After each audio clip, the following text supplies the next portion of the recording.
નમસ્કાર, સ્વાગત છે આપનું લોકમંચમાં। છેલ્લા 2-3 દિવસથી આપણે જોઈએ છીએ કે જે પ્રમાણે રાજ્ય સરકારને ગૃહ ખાતું એક્શનમાં આવ્યું છે અને એક્શનમાં એટલા માટે આવ્યું છે કારણ કે વસ્ત્રાલમાં જે આતંક મચાવ્યો જે લુખા તત્વોએ, જે અસામાજિક તત્વોએ, ત્યારબાદ જે ગૃહ ખાતું છે એક્શનમાં આવ્યું। હર્ષ સંઘવીજીએ તમામ જે પોલીસ વડાઓ છે એમની સાથે એક બેઠક કરી અને લોકોને જે અસામાજિક તત્વો છે એમને કાયદાનું ભાન કરાવવાની પણ વાત કરી અને એને જ લઈને અમદાવાદમાં અસામાજિક તત્વો સામે તંત્રની લાલ આંખ જોવા મળી। ક્યાંક જે ગુંડાગર્દી કરતા હતા એ લોકોના ઘર પર બુલડોઝર ફરતા પણ આપણે જોયા અને બુટલેગરો પર કાર્યવાહીનો તખ્તો પણ તૈયાર થઈ ગયો। હિસ્ટ્રી શીટરોના ઘરે એમનું લિસ્ટ બનાવવામાં આવ્યું, એમના ઘરે જઈને એમનું સર્ચ ઓપરેશન પણ હાથ ધરવામાં આવ્યું અને અસામાજિક તત્વો હોય એની સામે કડકમાં કડક પગલાં ભરો આવા આદેશ કરવામાં આવ્યા અને એસએમસીએ 15 મોટા બુટલેગરોને અને અસામાજિક તત્વોની યાદી બનાવી। એ સિવાય જે તોફાની તત્વો છે એમના લિસ્ટ બની રહ્યા છે, એમના બાંધકામોની વિગતો, એમના મિલકતોની વિગતો એકઠી કરવામાં આવી રહી છે અને 2500થી વધુ અસામાજિક તત્વો પોલીસના હિટ લિસ્ટમાં આવ્યા છે। હજુ આ હિટ લિસ્ટ વધી શકે છે અને કોમ્બિંગ પણ હાથ ધરવામાં આવ્યું। કેટલાક દ્રશ્યો જોવા મળ્યા કે જેમાં પોલીસે કોમ્બિંગ હાથ ધર્યું, એમના ઘરમાં જઈને તપાસ કરી તો પણ સાથે કેટલાક હથિયારો મળી આવ્યા છે। એટલે આ બધું જ થયું ને એમાં ખાસ કરીને કોંગ્રેસનું કહેવું એવું છે કે આ બધો દેખાડો છે, માત્ર દેખાડો છે અને ગુજરાતમાં ગુંડાગર્દી ભારતીય જનતા પાર્ટીના કાર્યકર્તાઓ કરી રહ્યા છે, એની સાથે જોડાયેલા લોકો કરી રહ્યા છે। આવો આક્ષેપ કોંગ્રેસે કર્યો છે કે જે લોકો ભાજપને હપ્તા કે વોટ નથી આપતા તેમની સામે કાર્યવાહી થઈ રહી છે। કહેવાનો મતલબ એ છે કે અસામાજિક તત્વો સામે જ્યારે તંત્ર એક્શનમાં આવ્યું છે ત્યારે વિપક્ષ આક્ષેપ કરી રહ્યું છે। એટલે અસામાજિક તત્વો સામે એક્શન અને સામે આક્ષેપ, આ વિશે ચર્ચા કરવી છે। મારી સાથે જોડાયા છે ચર્ચામાં ભારતીય જનતા પાર્ટીના સહપ્રવક્તા અશ્વિન બેંકર મારી સાથે છે। અશ્વિનજી, સ્વાગત છે લોકમંચમાં। નમસ્કાર। સાથે જ ગુજરાત પ્રદેશ કોંગ્રેસના વાઇસ પ્રેસિડેન્ટ અશોક પંજાબી છે। અશોકજી, આપનું સ્વાગત। નમસ્કાર। અને જાણીતા રાજકીય વિશ્લેષક એવા જયેન્દ્ર બ્રહ્મભટ્ટ મારી સાથે જોડાયા છે। જયેન્દ્રભાઈ, આપનું પણ સ્વાગત છે। નમસ્કાર જી અશોકભાઈ, શરૂઆત આપનાથી કરીશું કે જે પ્રમાણે તંત્ર એક્શનમાં આવ્યું છે, લાલ આંખ કરી રહ્યું છે અને આતંક સામે એટલે કે જે અસામાજિક તત્વો છે એમના આતંક સામે જે કાર્યવાહી થઈ રહી છે, આ કાર્યવાહીને લઈને એક ડર તો પેદા થયો છે, ખોફ પેદા થયો છે કારણ કે એમના લિસ્ટ બની રહ્યા છે, ગેંગના નામ બહાર આવી રહ્યા છે। તો આ એક સરાહનીય પગલું કહેશો કે કેમ? ના, આની અંદર જો આ સફાળે જાગી છે સરકાર અને પોલીસ ડિપાર્ટમેન્ટ અને 100 કલાકમાં લિસ્ટો તૈયાર કરી દો, આમ કરીશું તેમ કરીશું, વાત સારી છે। આ જો થાય તો એનાથી સારી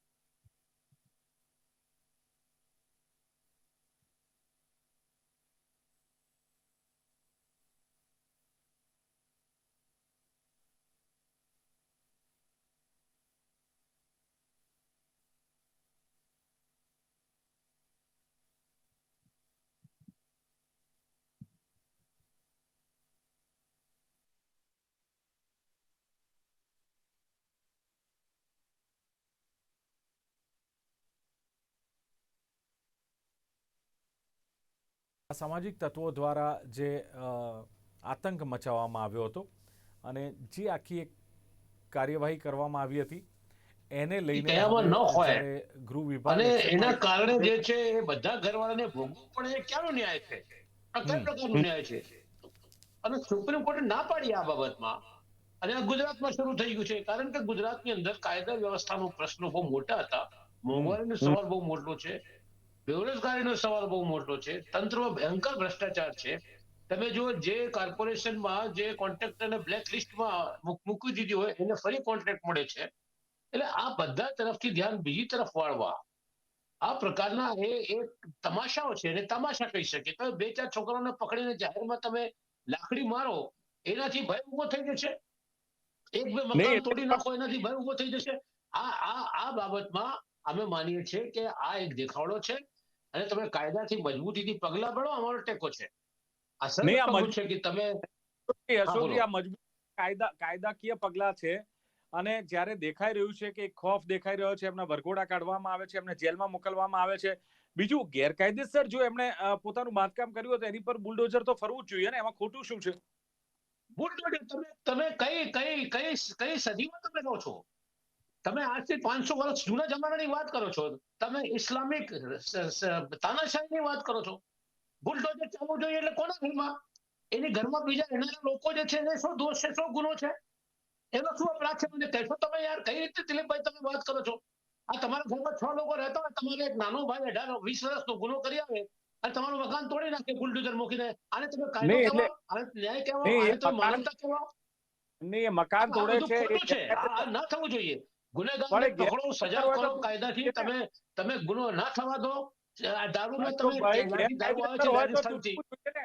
કાયદેસરનું નથી તૂટતું, ગેરકાયદેસરનું તૂટે છે સાહેબ. તમે એને કેમ પ્રોત્સાહન આપો છો અશોકભાઈ? ગુંડાગર્દી કરતા હોય, ગેરકાયદેસર ગેરકાયદેસર ત્યારે બાંધકામ હોય તમારે તો તોડવાનું. નહીં, ગેરકાયદેસર ગેરકાયદેસર તોડવા માટે તમારે નોટિસ આપવાની હોય. ગેરકાયદેસર તોડવા માટે સમય આપવાનો હોય તમારે. એ બીજી જગ્યાએ જઈ શકે. રાતોરાત તમે મકાન તોડીને ઘરની બહાર ફેંકી દો, સામાન ને બધા નાના નાના બાળકોને ભાઈ, આ કઈ જાતની લોકશાહી ને કઈ જાતનું ન્યાય ને કઈ જાતની માનવતા છે? આ નહીં, તમે અશોકભાઈ, યાર કઈ રીતની આ બધી વાત કરો છો? આ ચાલે જ ભારતીય નહીં. જનતા આ ખોટું છે. તમે નોટિસ આપો, એને તક આપો, તોડી નાખો પછી ગેરકાયદેસર જે હોય તે. અચ્છા, આપણે ચલો તમે એ ન્યાય જવા દો. મેળવશો. બાકી પગલા ભરી રહ્યું છે આ ગૃહ વિભાગ, પોલીસ તંત્ર, અધિકારીઓ, એ યોગ્ય છે એમ તો માનો છો ને? યોગ્ય છે, બિલકુલ યોગ્ય છે. અમારો ટેકો છે. આ કરવા જે જોઈએ ને. ગેરકાયદેસર કામ કરનારા સામે જે ગ્રહ ખાતું પગલું, બિલકુલ પણ એ ચાલુ રહેવું જોઈએ. આ ચાલો, સતત ઓકે, ચાલુ રહેવું જોઈએ, જ્યાં સુધી ગુના શૂન્ય ન થઈ જાય. અશોકભાઈ, આપની વાત સાચી છે કે અશ્વિનભાઈ સરસ પગલા લેવાઈ રહ્યા છે. ગૃહ ખાતું એક્શનમાં છે, અધિકારીઓ એક્શનમાં છે અને એક ચોક્કસ ખોફ ને ડર ઉભો કરવાનો પ્રયાસ છે. પણ થાય છે કેવું કે આ ચાલુ રહેવું જોઈએ. તમે જુઓ કે વ્યાજખોરો વિરુદ્ધ ઝુંબેશ ઉપાડવામાં આવી હતી ગયા વર્ષે. એ વ્યાજખોરો વિરુદ્ધ ઝુંબેશ ઉપાડી થોડો સમય બધું જ ચાલ્યું. સભાઓ કરી, અધિકારીઓએ સમજાવવાના પ્રયત્ન કર્યા, લોન અમે અપાવીશું, ગેરંટર અમે બનીશું. હજુ પણ વ્યાજખોરોનો આતંક ચાલુ છે સાહેબ. એટલે અશ્વિનભાઈ, સવાલ એ છે કે તમે કરો કાર્યવાહી, સારી બાબત છે, પણ કન્ટિન્યુ રહેવી જોઈએ. જો ગેરકાયદેસર દબાણો દૂર કરવાની કાર્યવાહી છેલ્લા 1 વર્ષથી આપ મીડિયાના માધ્યમથી પણ જોઈ રહ્યા છો. હવે ગુનેગારોના ગેરકાયદેસર દબાણો તૂટી રહ્યા છે અને ગુનેગારોના ગેરકાયદેસર દબાણો તૂટે એમાં કોંગ્રેસને કેમ પેટમાં ચૂંકાવે? શું કોંગ્રેસનો તો એની અંદર સપોર્ટ નહીં હોય ને ગુનેગારો જોડે? એટલે તમારા લોકો છે ગુનેગારો, ભાજપના લોકો ગુનેગારો છે. ગુનેગારો તમે જો તમે કચ્છથી માંડીને દરેક જગ્યા ઉપર ધારાસભ્ય જોડાયેલા છે. સામૂહિક તો પછી બળાત્કારમાં તૂટવા દો ને. ધારાસભ્ય પર તમે કેસો શું કામ ચાલે છે. વિરોધ કરો છો? તૂટવા દો ને, વિરોધ શું કામ કરો છો? ભાજપના જ કાર્યકર્તા હોય તો. એક મકાન તૂટવા તો ઘરના બીજા બૈરા છોકરાઓને તમે બહાર પણ કાઢી તમે કહો છો આ ભાજપના ગેરકાયદેસર છે. તૂટવા દો ને યાર. અશોકભાઈ, અશ્વિનભાઈ જી પ્લીઝ. અશોકભાઈ, જ્યારે એક નિર્દોષ માણસના પેટમાં છોરો પોકી જાય ત્યારે એના વાલી વારસોની શું દશા થતી હશે? એના અને એટલા બદલામાં માટે તમે ગુનેગાર ઘરમાં પનપતો હોય. જંગલરાજ ચલાવવા માંગો છો? આપણે સામે ડિબેટ કરવા કરતા આપણે વાત કરી લઈએ. અશ્વિનભાઈ પછી તમારો વખત. અત્યારે અશ્વિનભાઈને બોલવા દો. બરાબર છે. જે ગુનેગારોની ઉપર એનો પરિવાર પણ જો ગુનેગારોને છાવરે છે ત્યારે જ સમાજમાં ગુનાખોરી વધે છે અને એ આપણે સામાજિક વ્યવસ્થાને પણ જોવી રહી. હા, જ્યારથી શરૂ થાય ત્યારે પરિવાર એને રોકે તો આવી ઘટનાઓ નથી બનતી. અને બીજી વાત રહી ગેરકાયદેસર તો ગુનો કરે છે અને જે હિસ્ટ્રી સીટર ગુનેગારો છે એ લોકોની આર્થિક વ્યવસ્થાના કારણે જ ગુનો કરવા માટે મજબૂત બને છે. આર્થિક વ્યવસ્થા તો તોડવી કે નહીં અશોકભાઈ? આર્થિક વ્યવસ્થાઓ જો નહીં તોડીએ તો ગુનેગાર તો જેલમાં જઈને પાછો જામીન થઈને પાછો આવે છે. તો એક બાબતે ગુનેગારો પર કડક કાર્યવાહી કરવા માટે એની આર્થિક સ્ત્રોતને રોકવું ખૂબ જરૂરી છે, છેક આતંકવાદ સુધી. અને સરકારે એ તરફ કાર્યવાહી કરી રહી છે, એને બિરદાવી જ રહી. સરકાર આ કાર્યવાહી દ્વારા ખોફ પેદા કરે છે એટલું નહીં. હું આપની વાત સાથે સંમત છું કે પોલીસનો હંમેશા ખોફ રહેવો જોઈએ. કારણ કે પોલીસ અને વસ્તી એની ગણતરી કરવા જઈએ તો પોલીસ તો ખૂબ ઓછી હોય છે. એટલે ખાખીનો ખોફ હોવો જોઈએ, નહીતર બધી જગ્યાએ તો ખાખી પહોંચી ના વળે. એટલા માટે પણ ખાખીનો ખોફ, કાયદેસરતા અને નિયમો કાયદા અનુસાર ગુનેગારો પર દસ્તક કરવાની રાજ્ય સરકારની જવાબદારી, પ્રજાની અપેક્ષા એ પૂર્ણ થાય છે. યસ, જયેન્દ્ર બ્રહ્મભટ્ટ, શું લાગે છે જે પ્રમાણે અસામાજિક તત્વોએ આતંક મચાવ્યો, જે પ્રમાણે બેફામ થયા છે, અત્યારે જે પ્રમાણે ગુનાખોરીનું પ્રમાણ વધી રહ્યું છે, કાયદાનો જે અમલ થઈ રહ્યો છે અથવા જે દંડાત્મક કાર્યવાહી આખી બધી થઈ રહી છે, ક્યાંક એમને મારવામાં પણ આવે છે, ક્યાંક બુલડોઝર ફેરવવામાં આવે છે. આ આખી કાર્યવાહી કેટલી જરૂરી લાગે છે કે ખરેખર આ જરૂરી છે અને એને લઈને એક ડર કે ખોફ ઉભો થવો જોઈએ? 100% આમાં કરેલ છે. દરેક પરિસ્થિતિ પ્રમાણે પોલીસે એક્શન લેવા જોઈએ. કોઈ રીડો ગુનેગાર હોય તો એના માટે 2 4 10 ડટ્ટા વધારે મારે તો એમાં કોઈને વાંધો નથી આવતો. કોઈ સામાન્ય ગુનામાં પકડાયો હોય તો એને એક દંડો મારીને કે એને સજા આપીને ઉઠ-બેઠક કરાવીને બી પોલીસ જવા દે. સવાલ એ આવે છે કે સરકારની ને પોલીસની ઈચ્છા શક્તિ હોવી જોઈએ કે 100% ગુનેગારોથી મુક્ત ગુજરાતને બનાવવું છે. હું તમને એક દાખલો આપી શકું છું. હસમુખ પટેલ રેલવેના જ્યારે એસપી તરીકે હતા એ વખત તો રેલવેના ભાગ નતા પાડ્યા. આપણા વેસ્ટર્ન બરોડામાં જ હેડક્વાર્ટર હતું એમનું. ત્યારે વાપીથી માંડીને પાલનપુર સુધીના કોઈ બી રેલવે પટ્ટામાં કોઈ પણ રેલવેનો અપડાઉન વાળો, રેલવેમાં અપડાઉન કરતો વ્યક્તિ, કોઈ ફેરીઓ વેચાણ કરતો વ્યક્તિ જગ્યા રાખી મૂકતો. ગુજરાત ક્વીન પર, વલસાડની ગુજરાત ક્વીન પર, અમદાવાદ સ્ટેશન પર જગ્યાઓ રાખીને કુલીઓ બેસતા ને 50 રૂપિયામાં વેચતા. હસમુખભાઈ રેલવે એસપી તરીકે આયા, કદી રાઉન્ડમાં એક દિવસ નીકળતા હશે મહિનામાં. એમનું નામ ઇમેજ એવી હતી કે રેલવેમાં ગુનાખોરીનું ઝીરો થઈ ગયું હતું. આ મારા ઘણા બધા અનુભવો છે. હું ઘણું બધું ફિલ્ડમાં પડ્યો છું એટલે મને ખબર છે.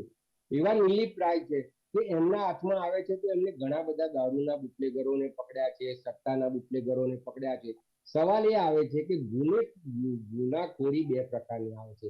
કેટલાક ગુનાઓ એવા છે કે સમાજના મોટા વર્ગને અસર કરે છે અને કેટલાક ગુના એવા છે કે જે સમાજમાં બહુ દેખાતા નથી પણ નાના વર્ગને અસર કરે છે. એની જોડે સંકળાયેલા, જેમ કે ડ્રગ સાથે ડ્રગ લેતા વ્યક્તિ હોય, સટ્ટા કરતા વ્યક્તિ હોય, તો આ બધા વ્યક્તિઓ સમાજમાં બહાર દેખાતા નથી. કેમ કે હવે બધી એપ્લિકેશનો આવી ગઈ છે, હોમ ડિલિવરી આવી ગઈ છે, એના ઘણા બધા ફિલ્ડ છે.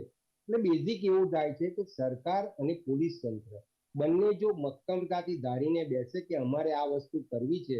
સરકારમાં ગૃહમંત્રીજી જે રીતે નંબરો આપે છે, વોટ્સએપ નંબર આપે છે, તમે આજે ગૃહમંત્રીને પૂછો કે ફરિયાદો કેટલી આવી, લોકો ફરિયાદ કરતા અત્યારે ડરે છે. એટલે પરિસ્થિતિ એવી થઈ ગઈ છે કે લોકોને પોલીસ તંત્ર પર ભરોસો છે કે નથી, કે સરકાર પર ભરોસો છે કે નથી, એ ગૌણ વસ્તુ બની જાય છે. પણ લોકોને બધાને જોઈએ છે સારું સુશાસન જોઈએ છે, સુરાજ્ય જોઈએ છે, કાયદાનો અમલવારી જોઈએ છે. પણ કોઈ પોલીસને જાણ નથી કરતું કે આ ગુનામાં આવું બને. એકલ દોકલ ગુના કરતા ઘણા બધા વ્યક્તિઓ એવા છે કે જેના કારણે ઘણા બધા વ્યક્તિગત જીવ ગયેલા છે.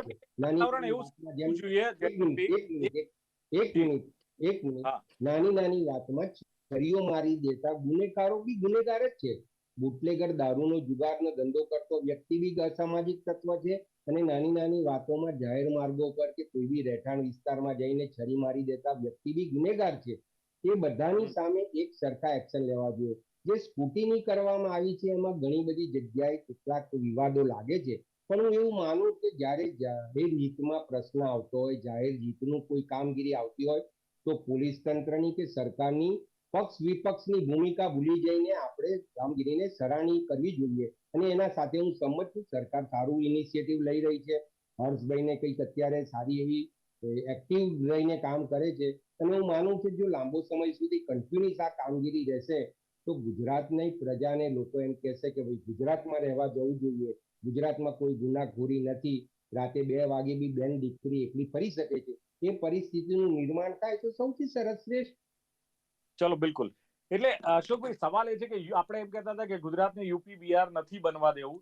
હવે જ્યારે કદાચ એવી ઘટનાઓ બનતી હોય કે યુપી બિહાર જેવું ગુજરાત બનતું હોય, તમને ખબર હશે કે પંજાબ સમૃદ્ધ પંજાબ હતું એક સમયે અને ઉડતા પંજાબ બન્યું. કોંગ્રેસની સરકાર હતી, કોંગ્રેસે કશું જ ન કર્યું ને સમૃદ્ધ પંજાબ ઉડતા પંજાબ બન્યું.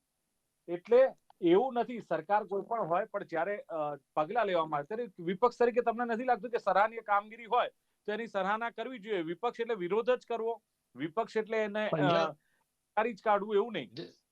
દિલીપભાઈ, પંજાબ બાબતમાં તમારી વાત બિલકુલ ખોટી છે. અકાલી દળની સરકાર હતી ત્યારે મજીઠિયાને આ લોકો બધા શરૂ કર્યું હતું. હવે તમે બીજી વાત આ કર્યો કે આ જે પોલીસ, હું તો એમ માનું છું કે લગભગ 1995 પછી જ્યાંથી ભાજપની સરકાર આવી છે ત્યારેથી આજ સુધી ત્યારથી આજ પંજાબમાં સુધી સૌથી વધુ નિષ્ફળ કોઈ મુખ્ય ગૃહ પ્રધાન હોય, નિષ્ફળમાં નિષ્ફળ ગૃહ પ્રધાન એ હર્ષભાઈ સંઘવી છે. આજે સમગ્ર ગુજરાતમાં જ્યાં જો તમે અત્યારે મળે છે ડ્રગ્સ, જ્યાં મળો ત્યાં ડ્રગ્સ મળે છે. સિંધુ ભવન થી માંડીને દરેક જગ્યા પર ડ્રગ્સ આજે મળે છે. સૌથી વધુ ડ્રગ્સ ક્યાં પકડાય છે? ગુજરાતમાં પકડાય છે. drugs મળે સૌથી વધુ દારૂ ક્યાં વેચાય છે? સૌથી વધુ કોંગ્રેસનું દારૂ ક્યાં વેચાય છે? ત્યારે પણ ગુજરાતમાં દારૂ વેચાય છે. વેચાતો હતો. અશોકભાઈ, સૌથી કોંગ્રેસનું વધુ શાસન દારૂ આજે ગુજરાતમાં, આજે સૌથી વધુ દેશની અંદર દારૂ ગુજરાતમાં વેચાય છે, ડ્રગ્સ ગુજરાતમાં વેચાય છે. કેમ રોકાતા નથી આને? બિલકુલ તમને સ્પષ્ટ કહેવા માંગુ છું કે આ નિષ્ફળ ગૃહ પ્રધાન છે આપણા ગુજરાતના. આ ચાલુ રાખે તો મારો ટેકો છે. આજે જે રીતે ગુનેગારોને પકડી રહ્યા છે અને એને સજા કરી રહ્યા છે. અને તમે કહો કે જાહેર એક નંબર કરવામાં આવે, લોકોની ફરિયાદો લેવામાં આવે, સાંભળવામાં આવે, એક્શન લેવામાં આવે.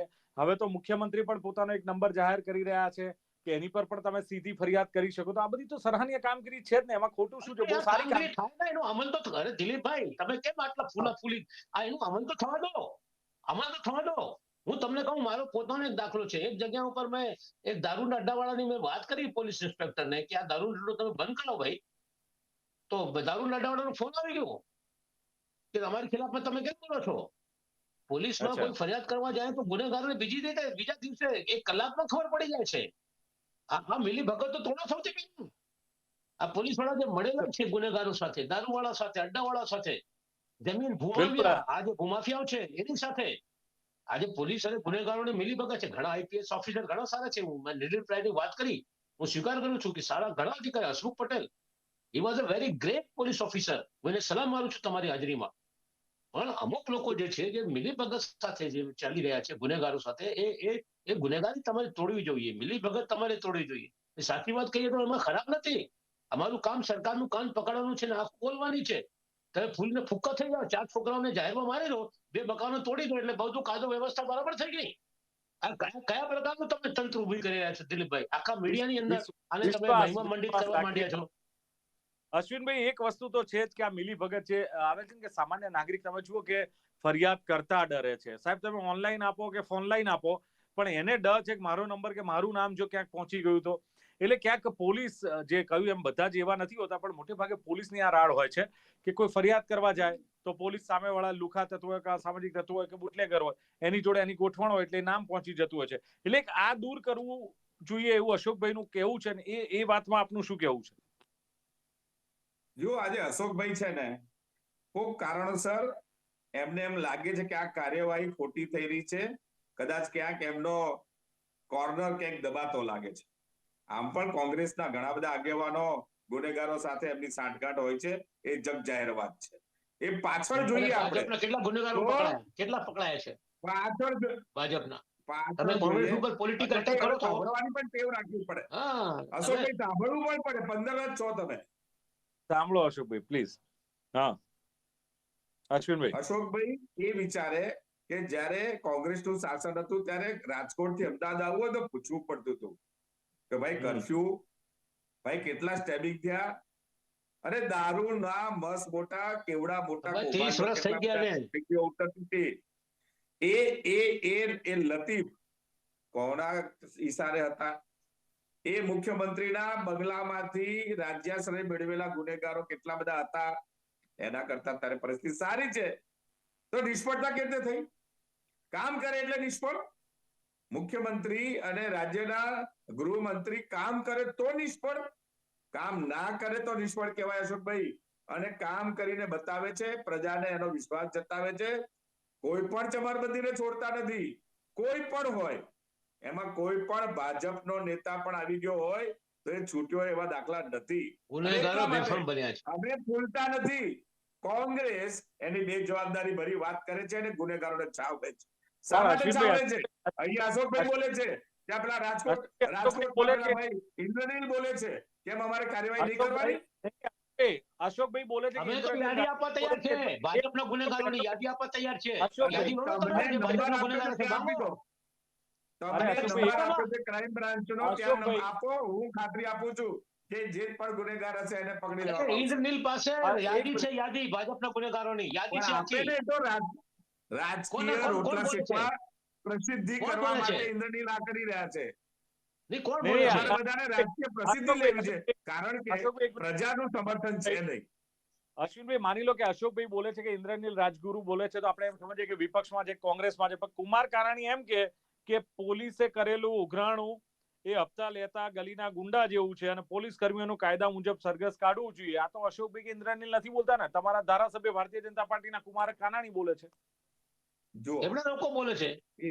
કુમાર કાનાણી નહીં, અનેક ભારતીય જનતા પાર્ટીના આગેવાનોએ જ્યાં જ્યાં પોલીસની કામગીરી હોય ત્યાં પોતાનો અવાજ ઉઠાવ્યો છે, અને એમાં ગૃહમંત્રીશ્રી અને મુખ્યમંત્રીશ્રીએ કડકમાં કડક પગલા લીધા છે.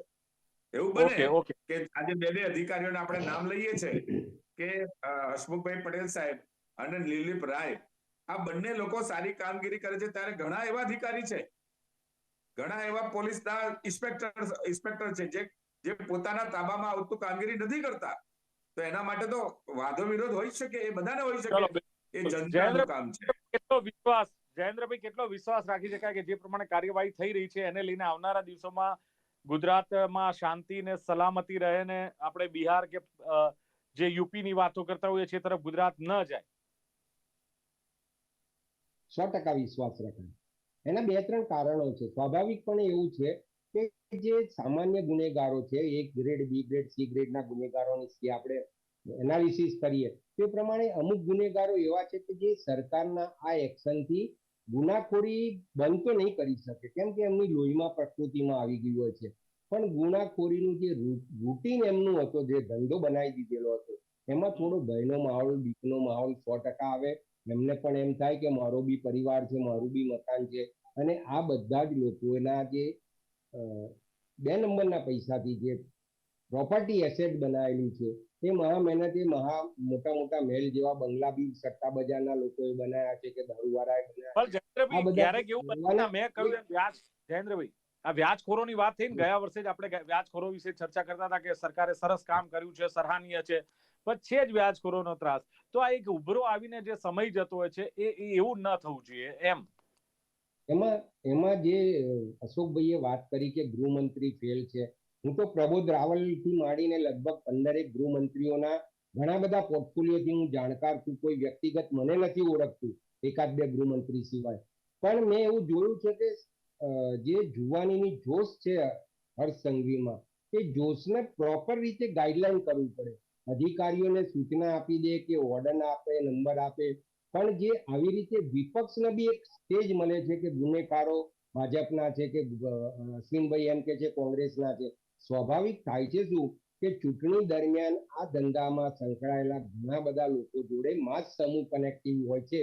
એના કારણે એ લોકો ઘણા બધા કાર્યક્રમોમાં ભાજપનો કે કોંગ્રેસનો ખેસ પહેરીને સેલ્ફી નેતા જોડે લઈ લેતા હોય છે, અને એ ફોટા વાયરલ થયા પછી પક્ષ કે વિપક્ષ એ બંને એમ કે છે કે આ પાર્ટીનો આ ગુનેગાર છે, આ પાર્ટીનો કાર્યકર છે, આ પાર્ટીનો ટેકેદાર છે.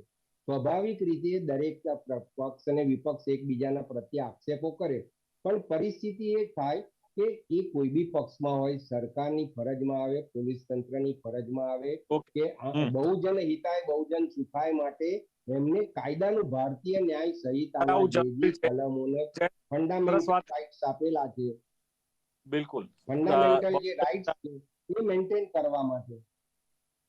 બિલકુલ, બહુજન હિતાય બહુજન સુખાય છે. જયેન્દ્રભાઈએ બહુ સરસ વાત કરી કે એ પ્રમાણે થવું જોઈએ. અશ્વિનભાઈએ કહ્યું તેમ કે સરકાર સફાળી જાગી છે અને ખાસ છેલ્લા 1 વર્ષથી આમ તો ગેરકાયદેસર કાર્યવાહી તોડવાનું, જે બાંધકામ તોડવાનું કામકાજ ચાલી રહ્યું છે, પણ કોંગ્રેસના પેટમાં કેમ દુખે છે, આવા સવાલ પણ એમણે કર્યા છે.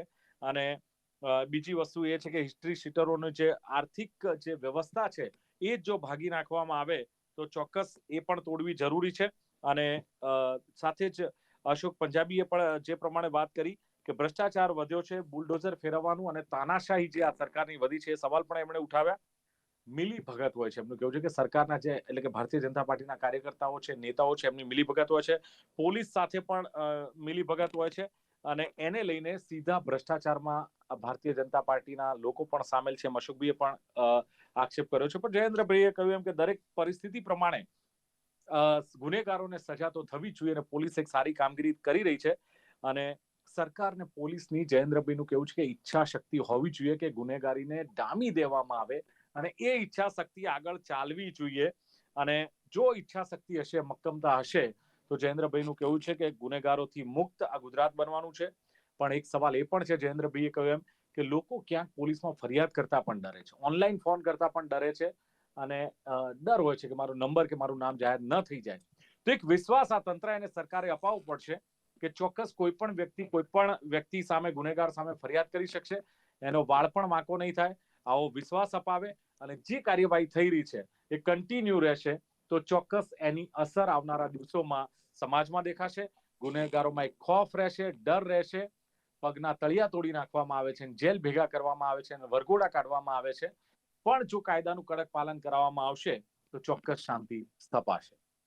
ચર્ચાનું સમાપન કરીએ છીએ. અશ્વિન બેંકર, અશોક પંજાબી, જયેન્દ્ર બ્રહ્મભટ્ટ ત્રણેય ઉપસ્થિત રહ્યા. ખૂબ ખૂબ આભાર. Thank you very much. તો દર્શક મિત્રો, લોકમંચ કાર્યક્રમમાં હતી આજની ચર્ચા. અસામાજિક તત્વો સામે એક્શન અને એક્શન સામે ક્યાંક આક્ષેપ અને રાજનીતિ પણ થઈ રહી છે. ફરી મળીશું નવા વિષય સાથે. જોતા રહો ગુજરાત ન્યૂઝ. નમસ્કાર.